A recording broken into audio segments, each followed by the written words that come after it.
90 বছরের এই বৃদ্ধ মায়ের শরীরে আর তেমন কোনো শক্তি নেই। জীবনের শেষ প্রান্তে দাঁড়িয়ে আছেন তিনি, তবুও থেমে যাননি তিনি, কারণ তার কাছে এখনো একজন ছোট্ট শিশু আছে, তার 70 বছরের অন্ধ অসহায় সন্তান। নিজের কষ্ট ভুলে গিয়ে মা আজও তাকে পরম যত্নে পরিষ্কার করে দেন, সাবান দিয়ে ধুয়ে দেন তার নোংরা করা শরীর, যেন এটাই তার জীবনের একমাত্র দায়িত্ব।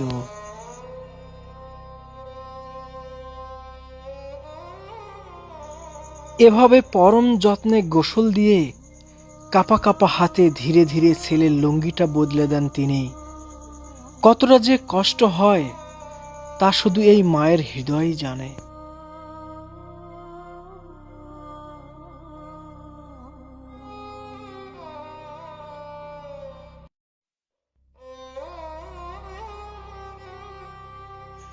মায়ের কোমরে শক্তি নেই, তারপরেও দাঁড়াতে হবে, কারণ তার সন্তানের নোংরা করা কাপড়গুলো তাকেই পরিষ্কার করতে হবে। জীর্ণ শীর্ণ শরীর আর কাপা হাতে কাজগুলো করেন তিনি। আহারে, দেখলেই চোখে পানি এসে যায়। শুধু এতটুকুতেই শেষ না, সন্তানকে ভাত খাওয়াতে হবে, তার প্লেটের ভাত মাখিয়ে দিতে হবে, কারণ তার সন্তানটি অন্ধ প্রতিবন্ধী। এই বয়সেও মায়ের হাতেই তার সন্তানের ভরসা।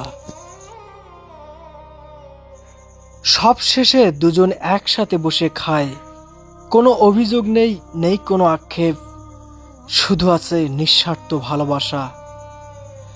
এভাবেই কেটে যায় তাদের প্রতিটি দিন, কষ্টে, ভালোবাসায় আর অটুট সম্পর্কের বন্ধনে।